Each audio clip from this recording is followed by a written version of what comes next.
Hey there, how you doing? Charlie Winters here with horse racing and football selections for Sunday, the 3rd of November. Well, a very interesting day Saturday. Very quick recap. So let me get into the recap before I give you horse racing and football tips for Sunday. So we finished off with a Breeders' Cup. I got two placed out of five. I tell you what, I thought was a little bit, you could say, unlucky. We had Zyclos, travelled really well. I thought, hey, oh, this could win this. And then it didn't find anything. Unfortunately, the so-called deep closer didn't find a great deal. I must be the first person to come back a deep closer that doesn't close off a strong pace. Star of Mystery, that horse came placed at 6-1. I think it met some trouble. Wingspan, unfortunately, it was just pipped out of fourth place by Flat Cat Callum's horse as I was looking into his selections this morning. Interesting. Yeah, we were just pipped. Wingspan, it just got a bump off the home turn, couldn't quite get a run, and then flew, but couldn't quite peg back. I think it was called Gold Honour. So unfortunate to miss out on a 6-1 place, a 14-1 place. Next at 20-1 that's the horse called Next. I don't even know if it's finished now. I never saw it during the race. I kept getting confused with the horse called Newgate and never saw it run. I was a bit disappointed that I changed my mind from Sierra Leone, but I don't want to sound like I'm after timing, but I am.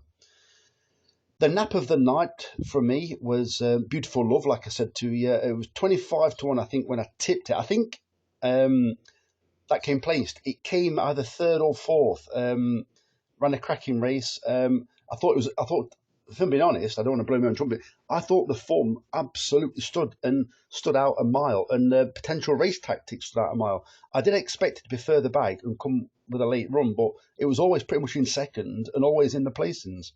An awesome result was unplaced. So during the day, we had lots of winners. Unfortunately, we just couldn't quite get them in the same bet. This happens when you make a number of selections. But let's be realistic. If I'd kept it to four, I could have quite easily picked the four losers and had a shocking day, no returns. So I think the way to go is probably covering each or main meeting with an each way lucky of some kind, 15, 31 or 63. Then fingers crossed for that, and just hope that I pick the right ones or you pick the right ones to combine in a main bet. So we had pressures on that always looked like winning. It was backed into 4-1. We or I got it at tens. Phlegmatic was an absolute joke, and I tell you what, exactly the same with Frere d'Armes. They both ran exactly the same races, held up towards the back, given too much to do and too little time. Clearly, they're being aimed for a race, in my opinion, because they ran exactly the same tactics. Both were travelling absolutely fine, the vast majority. I think Phlegmatic also ran below itself very slightly because I did see a number of people fancy it, so I wasn't just like picking it out of the thin air. It just disappointed. Nachtgeist, in my opinion, it ran below form, but the jockey gave it a dreadful ride. It was being bumped all over the place while it was in the lead. And then for a horse with stamina from the flat, and let's not even get started in a minute when I tell you about another horse. It was just outpaced and stopped. In my opinion, should have used more of its flat stamina to stretch the field out, but it was never really doing enough. Ardera Cross, not good enough, line through. Something Splendid, not good enough, last. I think same with Ardera Cross. Music Society, never looked like losing. Ran a cracking race, 12-1. I'll tell you what was interesting, I don't even saw it. The other Tim Easterby horse, it was second favourite. Was it called something like Bayview or something like that? I think it was something like sixes. The next minute when I looked later on during the day, it was 14s. It looked like, in my opinion, that was there to set a good pace for Music Society. Music Society was travelling all over all of them, pretty much all the race. And I was just hoping it got a run. Cam Hardy, I think I'll pat myself on the back for that. Cam Hardy, one ride, one winner. Um, and that was it for the Sky Bet. So then it was on to Bet365. So with Bet365, we had a number of winners. I know they were quite well fancied horses, but they're actually big prices to go with them because I did see a number of people with comments on the racing post. I always look on different tips channels, not for my tips, just to see what the like consensus is. So yesterday we had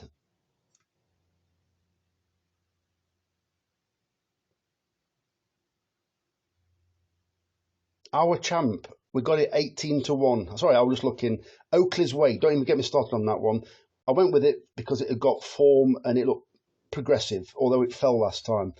It was 6-1, I believe, fives or sixes. There were a number of non-runners. It ended up being 6-4 favourite. It was given the worst ride I've seen for a very long time. So what do you do if you've got a bit of experience? You put it to use. A 2 mile, and I know this sometimes happens, but a 2 mile national on flat race turned into a half a furlong sprint. It gives every single horse. They might as well just started it at the furlong marker. Every single horse had a chance, apart from ours. They were all travelling well, and they just turned it into a sprint. It was embarrassing. Then we had Clap of Thunder. It was 6-1. There was a few non-runners. It returned. I think it was 11-10. Never looked like losing. Uh, Once again, we had Music Society in another bet.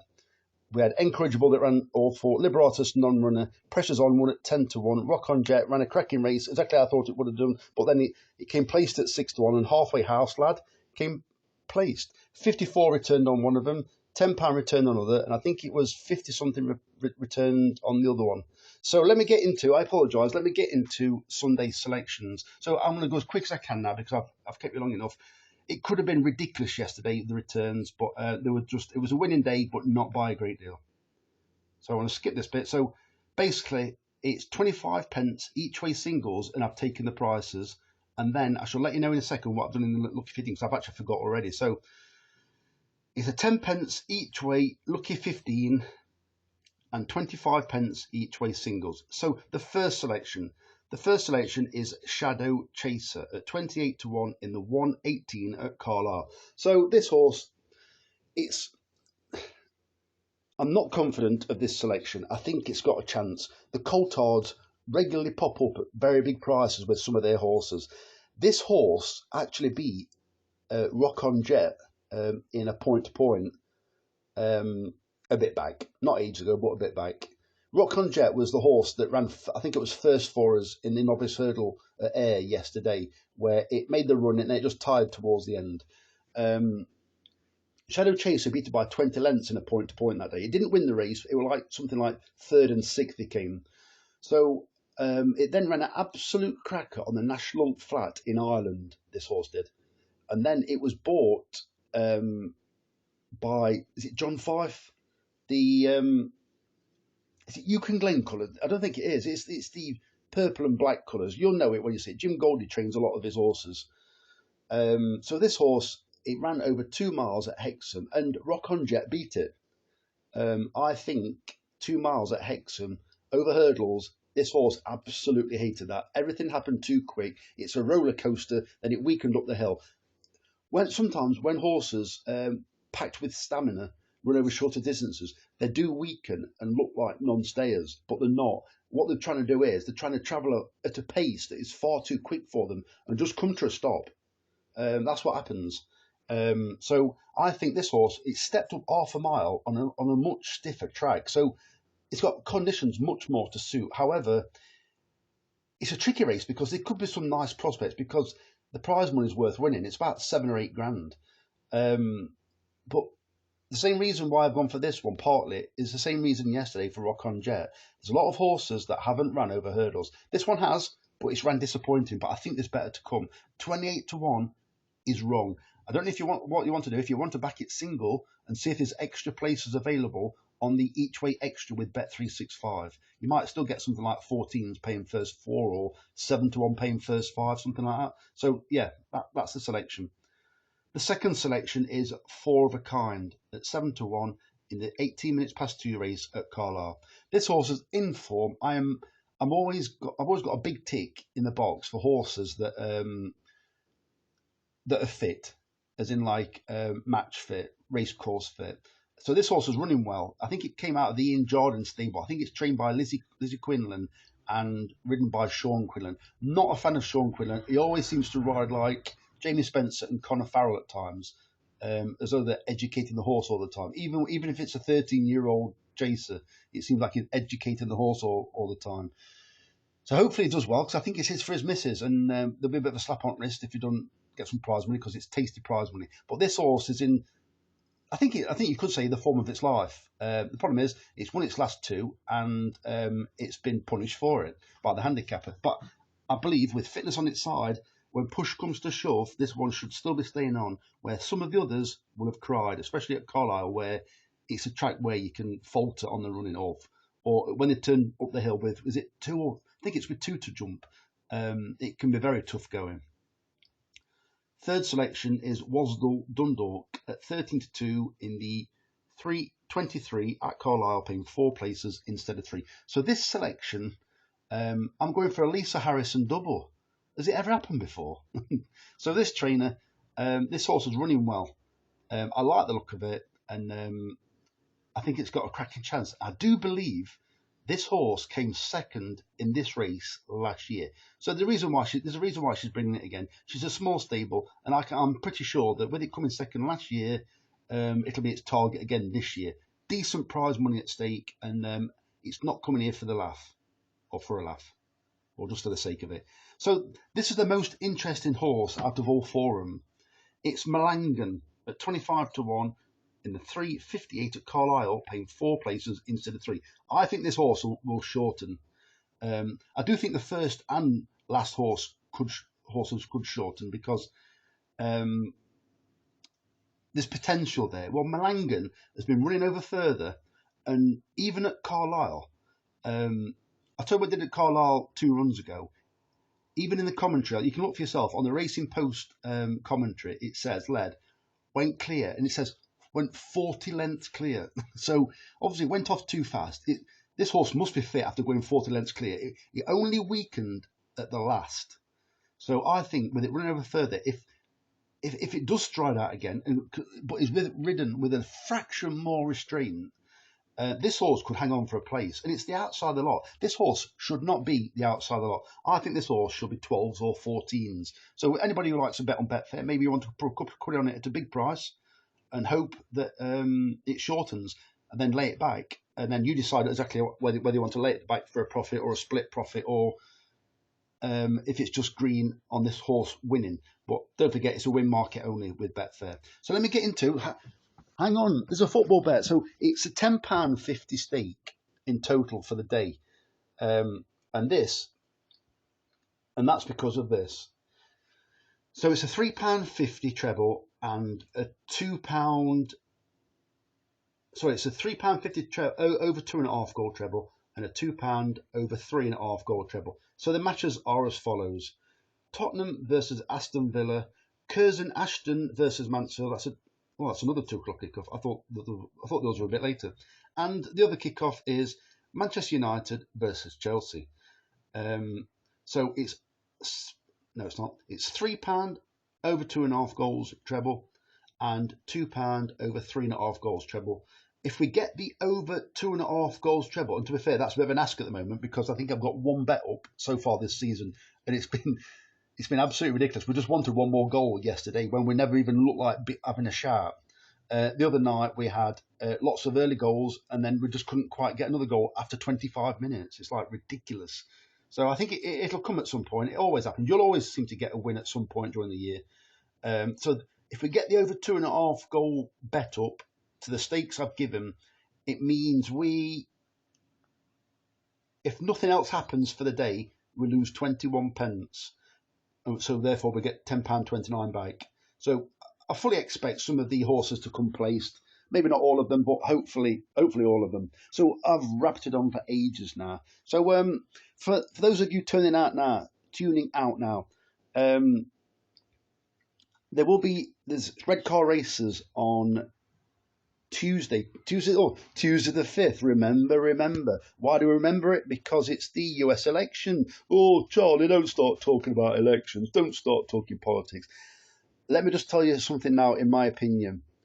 Between the 5th of November and the 20th of January, when whoever it is inaugurated, whatever you want to call it, you're going to see carnage. You are going to see carnage, because I can tell you what's going to happen. I think Kamala Harris is going to win it, but there's going to be carnage after. Not because she's popular, not because she's a good person, not because it's legit, not because it's an election and she's been voted, because I can't even say it on YouTube, but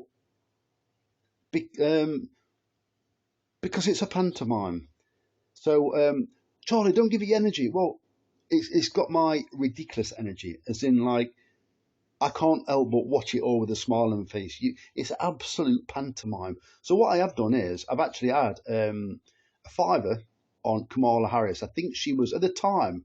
I think she was either 13-8 or 15-8. But I believe that she will win by hook or by crook, and then it will be disputed, or she may lose, but then she won't. She will not give it up. Because I've heard that being spouted about by both camps and whatever. So you're going to see carnage. If you wanted a speculative bet, look at some of the swing states that are quite close, and I think she will get quite a few of them because already they're setting the stage where there's going to be election. I can't say the word. Sounds a bit like digging, but with an R. So what I would do is, if anybody's interested in an election bet, I'm tempted to put one out tonight. Let me know if you're interested. If anybody comments, yes, I'll have put me up an election bet, I shall do a video for tonight. So I might have a couple of quid or a fiver, another fiver, and I shall show you my bet that I've had on Betfair. It's only a fiver on Kamala. I'll tell you what it was, sorry. It's £4 on Kamala, and it was £1 on JD Vance. And I think, maybe the reason why I put £1 on JD Vance, because he's the replacement in case Trump doesn't quite make it to the 5th of November, or even to the 20th of January. Could be quite interesting, that could. Anyway, I've rabbited on ages now. Let you know, it's Redcar on Tuesday. It's currently soft ground. I'll be watching closely where they put the stalls, but where they say they put the stalls, they may change their minds come race day, because that was a farce as well. Anyway, let's finish on a positive note. I'm cleaning up today. What are you doing? Put it in the comments. So I wish you the very best of luck. Charlie Winters, over and out. Cheers, mate.